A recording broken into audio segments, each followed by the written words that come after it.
Okay, in this video, we're going to show you how to make your visitors anxiously wait for your emails. And what I mean by that is how to get people actually to look forward to receiving an email from you.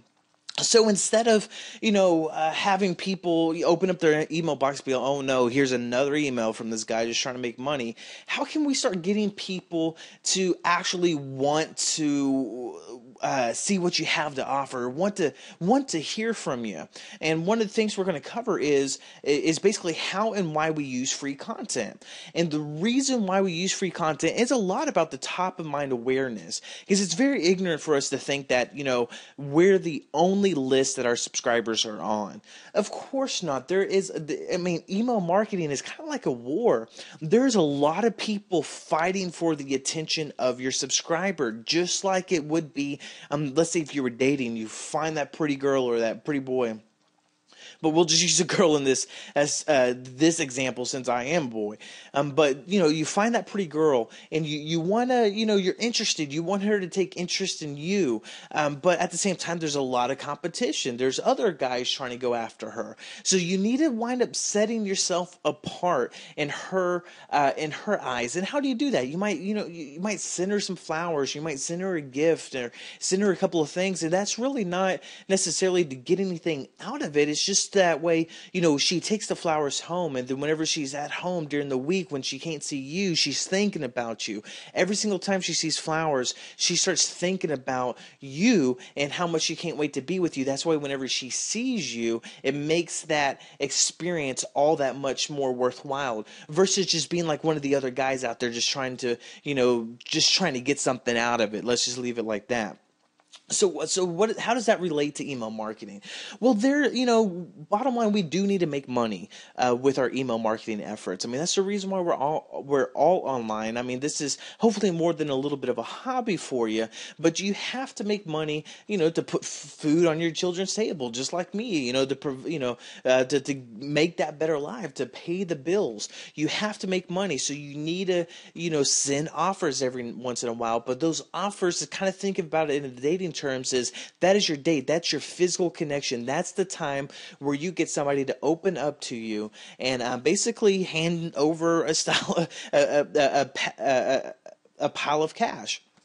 So, but the thing is, the reason why we use free content, it's kind of like sending a flower or sending a note or leaving a letter. It's just something to kind of keep our subscribers, even though we're not there. It just kind of keeps them fresh in in their mind. It kind of says, hey, that's, I remember, man, they've been sending out a lot of free content, man, this is great. So by the time you get around to actually sending the offer, they're actually grateful. They want to show appreciation of things. I know it sounds a little cheesy, but it works. Believe me, I'm like that. I actually judge a lot of the lists that I'm on by, hey, they're sending out some offers. Well, when's the last time I can remember that they've actually sent something where they weren't asking me just to buy something all the time? When's the last time? And usually if I can't think of a recent time where they sent me something, I usually unsubscribe. So that's why we use free content. It's just to really kind of keep us fresh in the minds of our subscribers. That's what sets it apart. So when all the other people are out there just trying to get them to buy something and annoying them, they're really going to take notice to the people who are sending out the free content. And then by the time whenever that person sends an offer, chances are they're going to get a lot higher conversion rate. And I've said this, hundreds of times, that basically if you give away 90% of what you know, you'll get rich off of the final 10%. See, a lot of people try to give away 10% and save the 90% to, try to get people to buy it. But actually, if you reverse that, you're going to be making a lot more money. If you give away 90% of what you know, and you'll literally make a killing off of the final 10%. Why? Because you're developing that relationship. You're getting people to trust you, and they're going to show their appreciation and want to buy from you.